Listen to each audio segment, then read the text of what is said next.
चुनाव के पहले चरण का मतदान आज हो रहा है और सुबह 7 बजे का इसका समय निर्धारित किया गया था।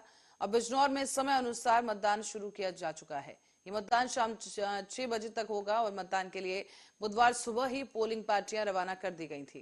पहले चरण में प्रदेश के 9 मंडलों के 37 जिलों में 10 नगर निगमों और 104 नगर पालिका परिषदों और 276 नगर पंचायतों के चुनाव होंगे।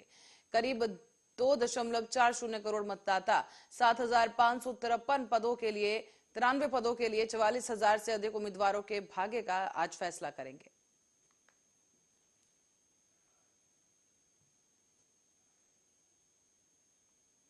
रायबरेली में निकाय चुनाव शांतिपूर्ण तरीके से जारी हैं। इस दौरान डीएम और एसपी ने भी जहां जिले की कमान संभाल रखी है, वहीं नगर क्षेत्र में एसडीएम सदर अंकिता जैन लगातार बूथों का भ्रमण कर रही हैं।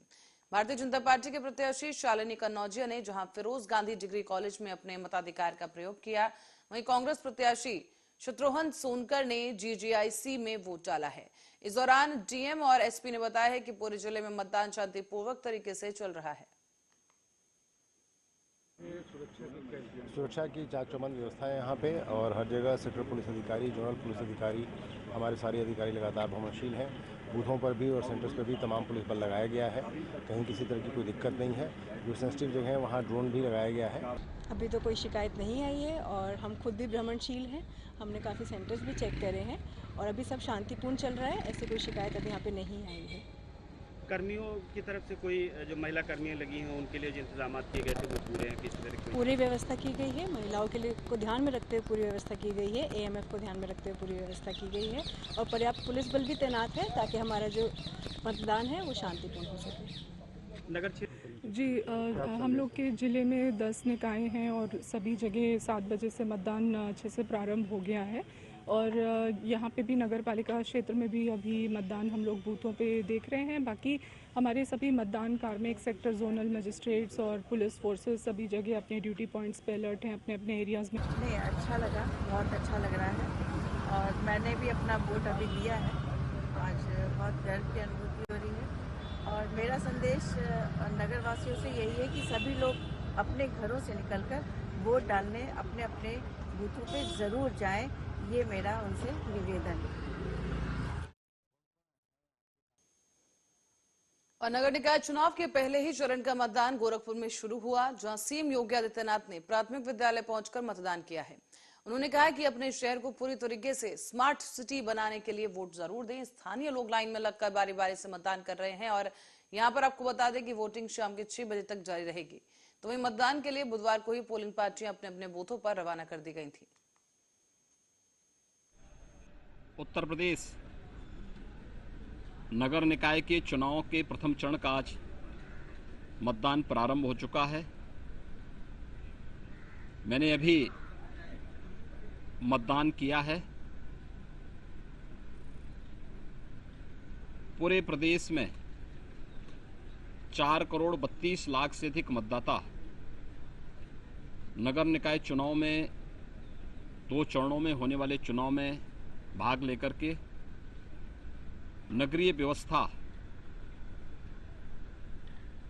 को सुदृढ़ बनाने, सुंदर बनाने और स्मार्ट सिटी और सेफ सिटी के कॉन्सेप्ट को लागू करने के लिए प्रदेश की जनता जनार्दन और नगरीय क्षेत्र के मतदाताओं के द्वारा ये चुनाव प्रारंभ हो रहा है। आज प्रदेश के 10 नगर निगम में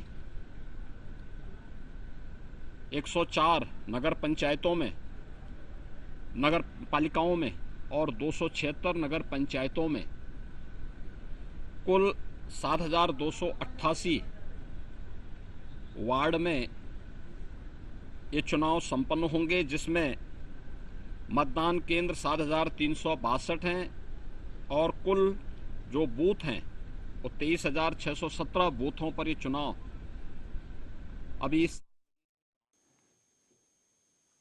और निकाय चुनाव के लिए वोटिंग जारी है। इस बीच आम जनता, नेता, विधायक सभी मतदान करने के लिए पोलिंग बूथ पर पहुंच रहे हैं।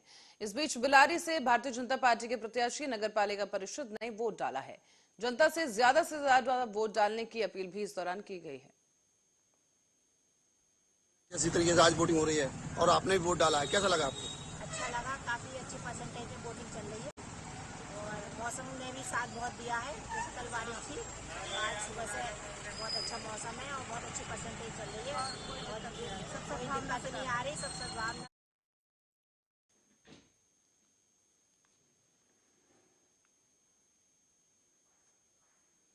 और लखीमपुर खीरी में निकाय चुनाव में अब तक 10% से ज्यादा वोट डाले जा चुके हैं। साथ ही सुरक्षा व्यवस्था को लेकर पुलिस भी मुस्तैदी के साथ तैयार है। पैरामिलिट्री समेत कोतवाल भी घटनास्थल पर मौजूद हैं, केंद्रों पर मौजूद हैं और बूथों पर बढ़ती भीड़ और धूप के बीच भी वोटिंग जारी है। वोट डालने के लिए लोग काफी जागरूक भी नजर आ रहे हैं और सुरक्षा के लिहाज से तमाम व्यापक इंतजाम वहां पर किए गए हैं। और इस दौरान आपको ये भी बता दें, शांतिपूर्ण तरीके के साथ अब तक का मतदान संपन्न हो चुका है। 10% से ज्यादा के वोट डाले जा चुके हैं। तस्वीरें आपको दिखाते चलें, जहां आप देख सकते हैं कि पोलिंग बूथ के बाहर लोग लाइन लगाकर खड़े हुए हैं कतार में और सभी व्यवस्थाएं वहां पर सुनिश्चित करने के लिए खुद अधिकारी लगातार निरीक्षण कर रहे हैं।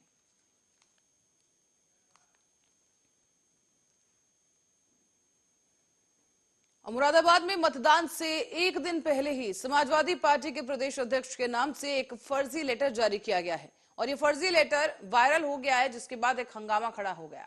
लेटर में सपा मेयर प्रत्याशी के द्वारा कांग्रेस उम्मीदवार को समर्थन देने की बात कही गई थी और लेटर वायरल होते ही सपा जो है हरकत में आई है और सांसद डॉक्टर एसटी हसन समेत समाजवादी पार्टी के तमाम नेताओं ने डीएम से मुलाकात करके लिखित में उन्हें शिकायत दी है। बता दें कि कांग्रेस मेयर प्रत्याशी हाजी रिजवान कुरैशी के समर्थन में फर्जी आईडी से ये वायरल किया गया था लेटर। जगह जगह जन समर्थन मिल रहा है और इससे ज्यादा ये चीज देखी जाती है, जनता का प्यार। लोग सब दुकानों पर उतर के नीचे आ जाते हैं, घरों में से निकल के बाहर आ जाते हैं, समर्थन दे रहे हैं, प्यार दे रहे हैं, अपना दुआएं दे रही हैं। माता बहनें, सभी संप्रदाय के लोग, सभी धर्म के लोग प्यार से कर रहे हैं।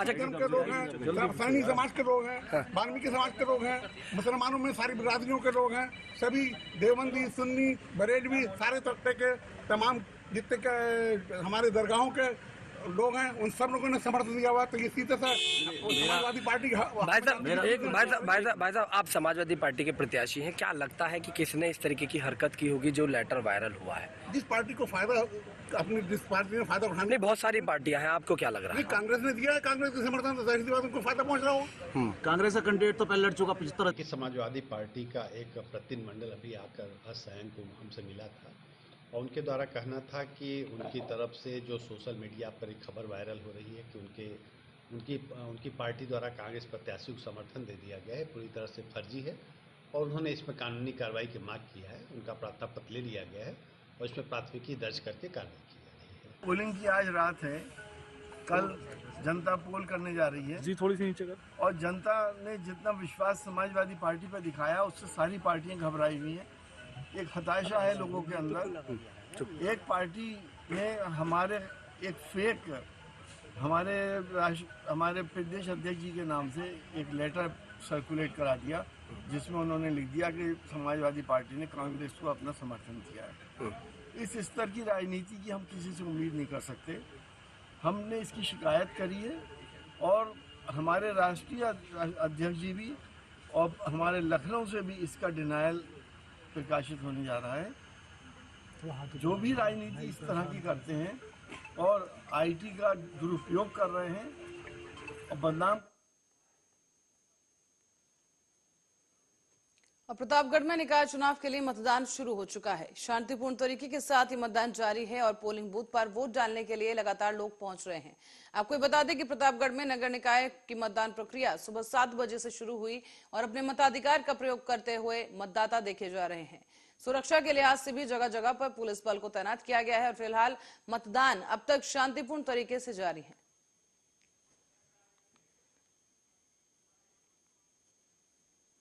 और समाजवादी पार्टी के प्रदेश अध्यक्ष नरेश उत्तम ने उनके नाम से फर्जी लेटर सोशल मीडिया में जारी किया गया है। इस वायरल फर्जी लेटर में मुरादाबाद नगर निगम महापौर पद से चुनाव में कांग्रेस प्रत्याशी को सपा के समर्थन का दावा किया गया। अब सपा प्रत्याशी ने रईसुद्दीन नईमी के साथ मिलकर जिलाधिकारी से इसकी शिकायत की है और आरोपी पर मुकदमा दर्ज कर कार्रवाई की मांग की जा रही है। कल जनता पोल करने जा रही है और जनता ने जितना विश्वास समाजवादी पार्टी पर दिखाया उससे सारी पार्टियां घबराई हुई हैं। एक हताशा है लोगों के अंदर। समाजवादी पार्टी का एक प्रतिनिधिमंडल अभी आकर आज सायं को हमसे मिला था और उनके द्वारा कहना था कि उनकी तरफ से जो सोशल मीडिया पर एक खबर वायरल हो रही है कि उनकी पार्टी द्वारा कांग्रेस प्रत्याशी को समर्थन दे दिया गया है, पूरी तरह से फर्जी है और उन्होंने इसमें कानूनी कार्रवाई की मांग किया है। उनका प्रार्थनापत्र ले लिया गया है और इसमें प्राथमिकी दर्ज करके कार्रवाई की जा रही है। मिर्जापुर में जय सिंह सपा के पूर्व जिलाध्यक्ष और जनपद में शिवपाल यादव के सबसे करीबी बताए जाने वाले नेता ने अपने दर्जनों साथियों के साथ भारतीय जनता पार्टी का दामन थाम लिया है। भारतीय जनता पार्टी के राष्ट्रीय महासचिव ने भाजपा में शामिल कर सपा को 96 चुनाव के पहले बड़ा झटका दिया है।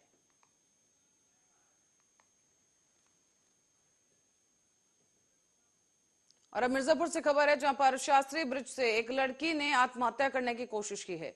हालांकि लड़की को बचा लिया गया है। दरअसल भारतीय जनता पार्टी के सभासद प्रत्याशी धीरज सोनकर अपना चुनाव प्रचार वाहन लेकर वहां से गुजर रहे थे। इसी दौरान लड़की के अचानक छलांग लगाता देखकर धीरज सोनकर ने भी लड़की को बचाने के लिए नदी में छलांग लगा दी और उसके बाद लड़की को डूबने से बचाया गया है। लड़की मुजेहरा कला गांव की बताई जा रही है और कहा गया है कि उसकी शादी का रिश्ता टूट जाने के कारण नाराज होकर इस लड़की ने गंगा नदी में छलांग लगा दी।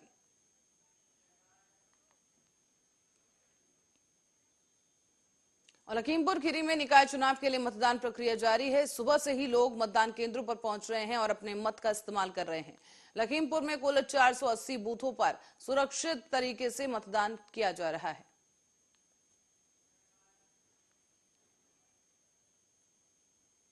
और चुनाव को लेकर सभी पार्टियां जोर आजमाइश में लगी हुई हैं। बड़े बड़े दिग्गज नेता और मंत्री जनसभा और प्रचार करने मैदान में उतर चुके हैं और जिला गाजियाबाद में भी एआईएमआईएम के जिला अध्यक्ष डॉक्टर मेहताब अली भी मैदान में उतर चुके हैं। लोनी से प्रत्याशी के रूप में अपनी पत्नी वकीला मुस्लिम को चुनाव में उतारा गया है और मेहताब अली ने बताया है कि लोनी में विकास नहीं कराया गया, न ही शिक्षा और चिकित्सा पर कुछ काम हुआ है।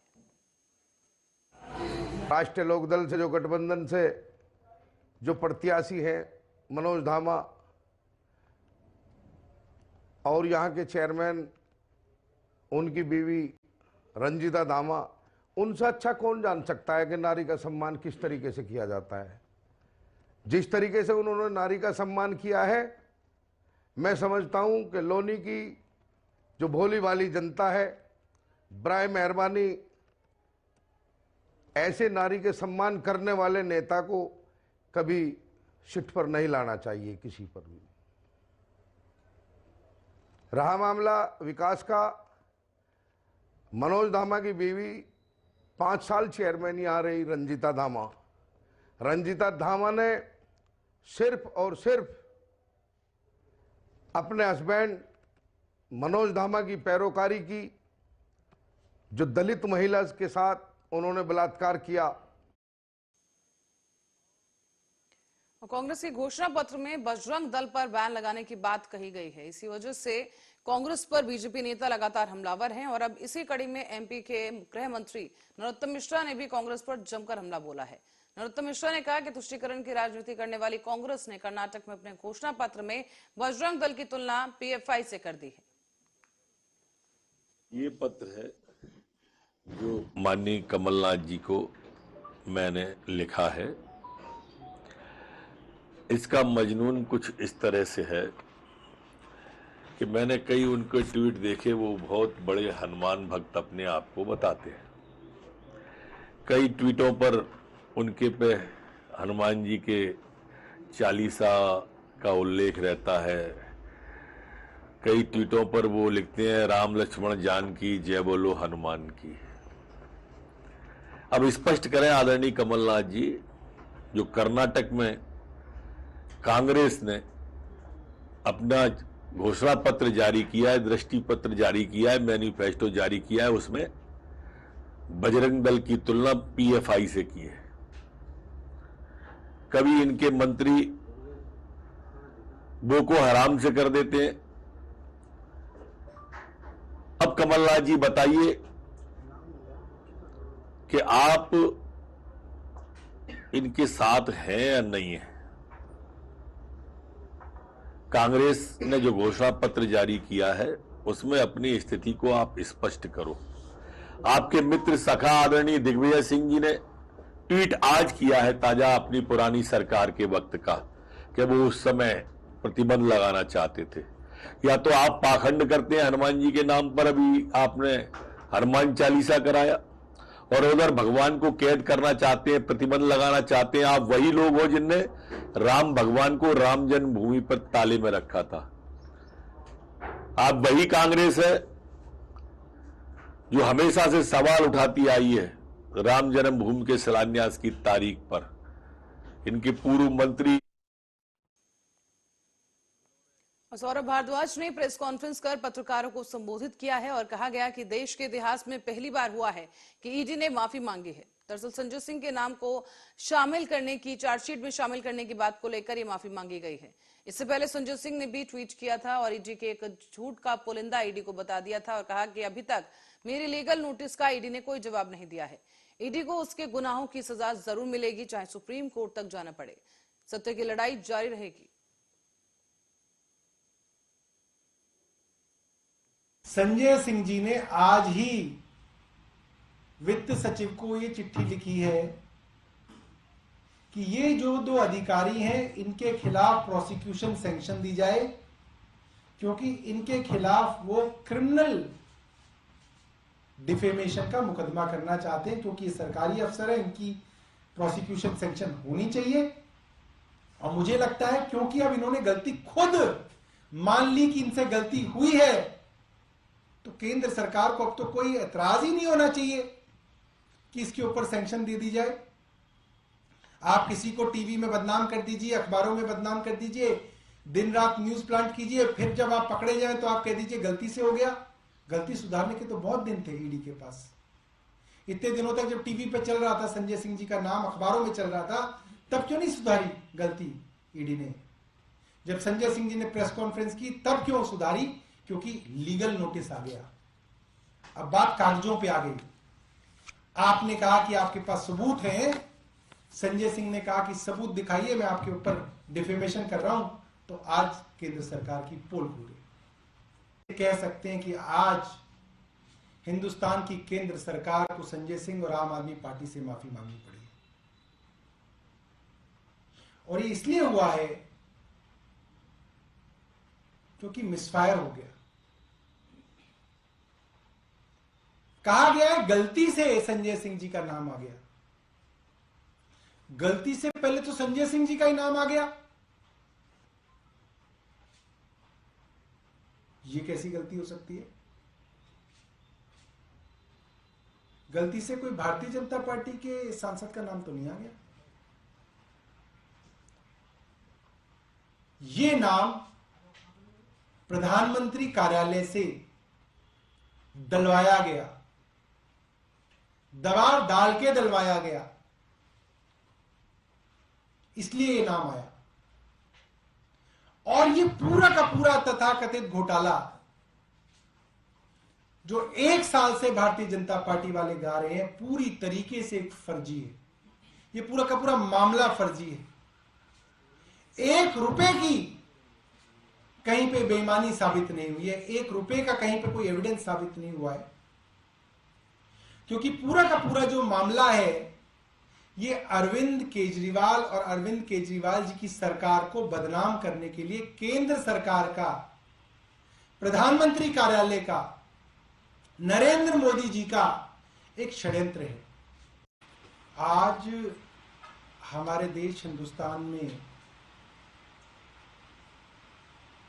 2 एजेंसी सीबीआई और ईडी डर का, धमकाने का, किसी को परेशान करने का, हैरेस करने का, टॉर्चर करने का, किसी की इज्जत पूरी तरीके से नीलाम करने का पर्यायवाची बन गई है दोनों एजेंसियां। कुछ दिनों पहले आम आदमी पार्टी के सांसद श्री संजय सिंह जी ने आप सब पत्रकारों के सामने घोषणा की कि केंद्र सरकार की एजेंसी ईडी और उसके अधिकारी नाम लेके Shri Sanjay Kumar Mishra, director ED enforcement directorate, और Shri Joginder, assistant director enforcement directorate ED. नाम लेके उन्होंने प्रेस कॉन्फ्रेंस की कि मैं इन दोनों अफसरों पे, जो कि ईडी के सबसे ऊपर अफसर हैं। और नगर पालिका चुनाव में सभासद पद के लिए हापुड़ में रस्साकशी और चुनाव में खड़े होने वाले भावी प्रत्याशियों को लेकर आत्ममंथन स्थानीय स्तर पर समाप्त हो गया है। निवर्तमान सभासदों और प्रत्याशियों की तरफ से भागदौड़ शुरू हो चुकी है, जिसमें हापुड़ नगर पालिका के अंतर्गत आने वाले वार्ड नंबर 26 के सभासद प्रत्याशी रोहित सिरोही, जिनका चुनाव चिन्ह किताब है, उन्होंने अपने कार्यकर्ता के साथ मिलकर संजय विहार आवास विकास में प्रेस वार्ता की। और इस दौरान सभासद प्रत्याशी रोहित सिरोही ने अपनी रणनीति बताते हुए कहा है कि उनके सर्वप्रथम शासन से मिलने वाली सुविधाओं को जनता तक पहुंचाने का कार्य करेंगे। चल जाता है कि गाय गिरी है, बड़ा जानवर है, दिख जाता है, तो उससे वो गन्ने दिखते नहीं, वो कहीं बढ़ जाते हैं, उनमें सड़ जाते हैं। उनके लिए उसको रखने का काम कंपनियों की तरफ से कराया जाएगा। अब और बाढ़ में मतलब बाढ़ में अभी तो क्या करना है, कमी यही है कि यहाँ पे तो ग्रीनरी खत्म होती जा रही है हमारे यहाँ बीच में से। यहाँ पे काफ़ी ग्रीनरी थी पहले, रोड के सहारे काफ़ी ग्रीनरी थी, अब वो एक आध मात्र पेड़ बचा है जो ग्रीनरी है, ये सबसे बड़ी कमी थी। और यहाँ लगातार बंदों का प्रकोप बढ़ता जा रहा है, उसको शांत करने का, उसको उस पर काम करने का हम प्रयास करेंगे कि उनसे निजात मिले।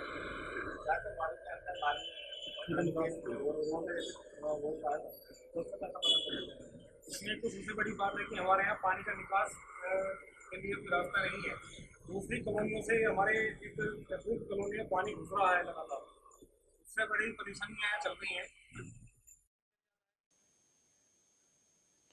और इसी के साथ ही बुलेटिन में फिलहाल के लिए इतना ही। देश दुनिया की तमाम खबरों के लिए देखते रहिए आर्या न्यूज।